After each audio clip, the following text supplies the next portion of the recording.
بسم الله الرحمن الرحیم. یو ملګری تاسو کړو چې زموږ یو دوست انتهایی سخت بیمار دی. ډاکټرانو منع کړی دی چې ته به روزه نه نیسې او دوايانې به پابندۍ سره خورې او دې سره خوراک لازم دی، نو اوس هغه روزې نه نیسي.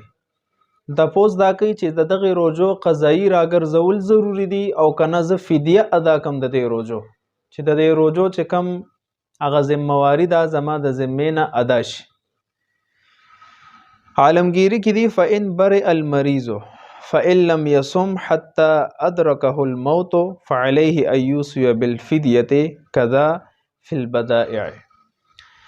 درسو پورې چې دا مریض او د انسان صحت ممکن وي چې دته فی الحال صحت خو نشته خو لیکن مستقبل کې د صحت راتلی شي، مطلب د صحت امیدی وي، در هغې پورې دا فدیه نشي ادا کولی.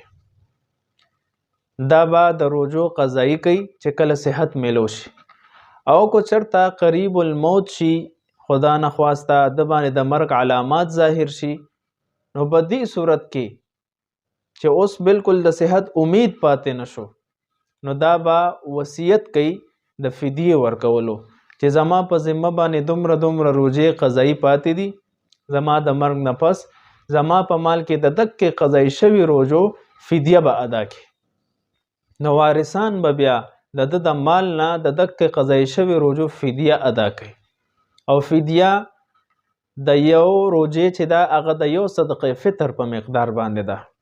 یو صدقه فطر مقدار هغه نن سبا د دارالعلوم درویش مسجد د فتوی مطابق هغه 300 روپے راځي، نو فی روزه 300 روپے دا به فدیه ادا کوي.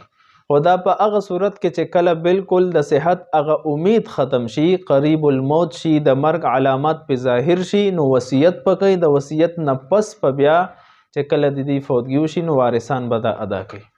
او چې د سو پورې صحت ممکن وي چې صحت په میلو شي ان شاء الله د صحت ورکی په خیر عافیت، نو در هغې پورې دا فدیه نشي ادا کولی، قضایي به راګرځي چې کله صحت میلو شي. والسلام.